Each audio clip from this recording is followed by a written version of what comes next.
Friends, colleagues and listeners, here we are in Dubai at the World Cargo Symposium. I've got a guest that I love to speak to no matter how many times we do it. And the person I'm talking about is Emma Murray, who's the CEO and founder of Meantime. Emma, lovely to have you on board as Good always. To see you, Chris. Always that lovely smile, little cheeky glint in the eye. So, how are you finding it? Yeah, it's good. I think some of the sessions have been really interesting, actually. I was impressed by the plenary yesterday. Yeah. And it's nice to see sustainability on the agenda, as always. So some good sessions, but also impressive amount of people here. I think that's good. Yeah, that's no, good. it is. And we both agree in sustainability, but we're probably a little bit different scales. Slightly different. Yeah, I believe things have to be realistic, not futuristic. And then nobody should entertain penalties against people who are trying to do what they're doing. No, for sure. But not if the realities are better, then it's encouraging when people meet it. But well, it's a journey. Everyone's on a journey, right? As long as they're on the journey, that's the main thing. And that's it. Yeah, no matter whether they walk, cycle, ride, fly, whatever. They get there in the end, right? Exactly. Yeah, one would hope so. But yeah, but we all need the planet to be thought of differently. There you go. Okay. Now, following that little theme a little bit, but I also believe that it's profit, people, planet. Yeah, we've had that conversation. We've already before. said that because if there ain't enough money being made, exactly, none people of it's aren't going to be motivated, and no one's going to do diddly squat. Agreed. So that's what's it. Now, using that theme, all your clients that have been with you, and we've spoken about why and what you do and why you think what you do is so good. If you were to say these are the magic ingredients, you don't have to share them all, obviously. I was going to say no one else is listening. Exactly. Right. But if you had a few, what is it that you think you do that is so special for your client base? I think it's a mixture of having the right strategy. PR is a strategic thing. Yeah. Okay, so you have to really understand what the goals are of the company you're representing, because everything that we do really is to help those goals to be achieved. So you have to start from that deep understanding. Being part of the team is really important, but you can only really do that if you know where you're heading. Yep. And I think that after that, it's about taking it personally, being personal. Sometimes when we come, or quite often when we come to these events, it's like they have an extra team member with the benefit that I know loads of people, so I can support their team, but I can also introduce them to other people. And I think if you get all of those things, the personal, some energy, I do have the energy going You do indeed. And then the strategic objectives. So nothing for no reason, but also good times and connections. I think that's it. Yeah, no, it's good. And if I was to ask some of those clients the same question, but from a different perspective, without them saying all of those things, what do you think they would say is the most important thing that we see in Meantime, and especially with Emma? I think it's the expertise and the connections. Yeah. And also that energy. I like to bring it, and I like my team to bring it as well. So you feel like you're represented by a team of people who are going to do the best for you. Make sure you're in front of the right people. Yeah. Right, so I've got a question for you. Go on. I was talking to Glyn and Stephen earlier, yes. right? And the one thing that everybody talks about, we need more people to come into the industry, we need people to understand the industry, all that, which is right. But,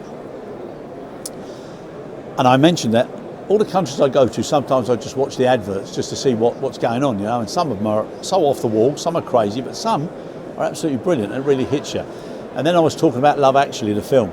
Oh yeah, okay. So at the end, when they started putting all that montage of little clips of people greeting each other, welcoming each other, blah, blah, blah, it was lovely. Why on earth don't all the associations under the umbrella of IATA start putting out some real Yankee Doodle Dandy adverts just saying, you know, cargo cares about you, this is what we do. And just little snippets that make people realise what's going on. I think that's a good idea, but I still think the main problem they have for me, that we have, is that we don't allow these young people to talk to other young people.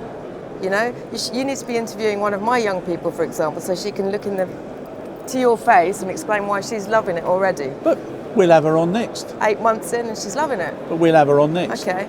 I think people like to see themselves, right? Yeah. They learn from each other. If I think about how I got my boy into freight forwarding, which I did, well done me. Well not done you. Well, we'll see. It was by speaking to another young freight forwarder. Yeah. Until that point, it was all me talking about it. But when he actually got to meet someone his age, he could connect with them. that person told them what was great about the industry, he was in. No, I agree with you, and it's also generational as well. If they see people they can learn from, if they see people they'd like to work with, and you have a nice mix, and I think that's important. I think some of the panels that I've organised where we've just had young people, not talking about being young people, just talking about the industry or what they know, those have been successful as well. There's not enough of it. Yeah. And I get it, when you're organising a panel, a bit scary, you want to make sure the person's got the knowledge and all that kind of stuff, but you've got to give people a chance. You've got to give people a chance. Oh, no. I think you know me well enough. I think that young lad who shouted out at one of the conferences, they gave him loads of opportunities, and touch wood, he's done really well now. Yeah. So I believe in that. But now, as far as what's coming ahead with all these problems at the business and geopolitical problems and everything, what do you think are going to be the biggest challenges now in the next? No more than 2 years. It's whether the industry can do its thing and be adaptable and agile. Yeah. If we can stay agile, we'll get through this. Yeah. That's what we do. Yeah. Really good at it. And not panic and overreact. No panicking. There's no point. No, exactly. But as long as we can keep sights on that, I think it's not going to be all right. Yeah. But we'll get there. And I was going to ask you a tongue-in-cheek question. Oh God, here we go. If you got a knock on the door tomorrow morning, or a ring on the phone, and somebody said, I think everything's beautiful, my name's Mr. Trump, what would Emma's advice be to him in the short term? Oh, definitely. The guy who's doing his makeup or the woman who's doing his makeup with the line, that needs to be sorted out. So you sort that one out first thing to sort out. It's ridiculous. How he doesn't know how to blend, I don't know. It's like upsetting. Yeah. My first thing. But seriously? Seriously, do you know what? I am at a loss. I don't know what I would say to him. Maybe just listen. Yeah. It's kind of like watching something from a distance, isn't it? It's so unbelievable.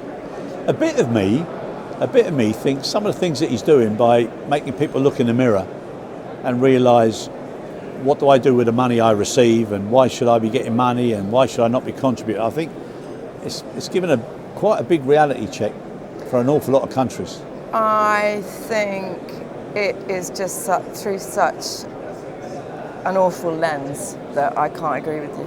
It's just not. It's not. It can't. You can say, no, it can't. So I'm assuming the door would be closed, or the phone would say, "I'm sorry, you got the wrong number." As soon as I sorted out that line, yeah. But you would go. You would have a bit of generosity. To be fair to the guy, we do need that sort the sorting makeup out. Yeah.